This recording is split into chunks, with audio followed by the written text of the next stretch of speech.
पेशावर में तहरीक इंसाफ खैबर पख्तूनख्वा के सदर जुनैद अकबर की ज़ेर सदारत पार्टी इजलास हुआ, जिसमें सवाबी में 8 फरवरी को होने वाले जलसे के बारे में मुशावरत की गई। मीडिया से गुफ्तगू में जुनैद अकरम ने पीटीआई और इदारों के दरमियान राब्ते की तस्दीक करते हुए उसे पीटीआई की हिकमत अमली करार दिया। एतराफ किया कि नहीं चाहते थे कि इदारों से तसादुम हो, बानी जो भी हुक्म देंगे उन्हें और अवाम को मायूस नहीं करेंगे।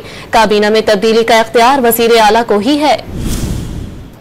इसी तरह जब खान हुक्म देगा इंशाअल्लाह ताला ना खान को मायूस करेंगे और ना हमारे जो अवाम है ना उसको आप मायूस करेंगे। पाकिस्तान तहरीक इंसाफ के वर्कर इंशाअल्लाह हर हालत में इंशाअल्लाह ताला अगर खान ने दोबारा हमें कहा, लेकिन इस दफ़ा हमारी स्ट्रेटजी हम देख के उस पर भी बात हो रही। इसके अलावा भी मुख्तलिफ ऑप्शन है, मुख्तलिफ स्ट्रेटजी पे हम अभी तक कोई फाइनल नहीं हुआ। जो क़यादत फैसला करेगी और मुझे जो हुक्म देगी इंशाअल्लाह ताला मैं क़यादत को इमरान खान को मायूस नहीं करूँगा। क़यादत उसके राबिता में थी और ये क़यादत की अपनी मर्जी से नहीं थी, ये पार्टी की स्ट्रेटजी थी, पार्टी की हिदायत के मुताबिक, पार्टी के कहने के मुताबिक, क्योंकि हम नहीं चाहते थे कि हमारा और इदारों के दरमियान या हुकूमत के दरमियान तसादुम हो। हम चाहते थे कि दरमियान का रास्ता निकाले।